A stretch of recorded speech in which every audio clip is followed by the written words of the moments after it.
తెలంగాణ రాష్ట్ర ఎమ్మెల్యే కోట ఎమ్మెల్సీల ఎన్నిక ఏకగ్రీవమైందుల్లా ఇయ్యల్లతోని నామినేషన్లు వేసే టైము విత్డ్రా చేసుకునే టైం అయిపోయే వరకు ఎమ్మెల్సీ ఎలక్షన్లు ఏకగ్రీవమైనట్టు ప్రకటించిండ్రు ఎలక్షన్ ఆఫీసర్లు.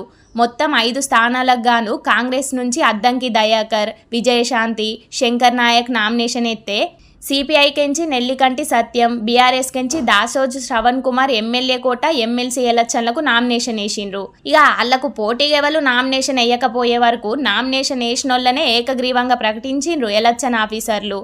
ఇక గెలిచినోళ్లకు సర్టిఫికెట్లు కూడా ఇచ్చిండు రిటర్నింగ్ ఆఫీసరు.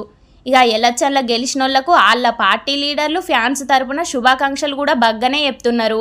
అందరి ఎమ్మెల్సీలేమో కానీ కాంగ్రెస్ ఎమ్మెల్సీగా గెలిచిన రాములమ్మకు హోమ్ మినిస్టర్ పదవి ఇస్తారనే ముచ్చట్లు పార్టీల బగ్గనే వినబడుతున్నాయి. చూడాలే మరి ఏమవుతుందో. ఇక అటు ఏపీలో కూడా 5 ఎమ్మెల్సీలు ఏకగ్రీవమైనాయి. 3 టీడీపీ, 1 జనసేన, ఇంకొకటి బీజేపీ. కానీ పాపం పిఠాపురం వర్మసార్ పరిస్థితే ఎటు కాకుంటున్నదని అంటున్నారు కొందరు.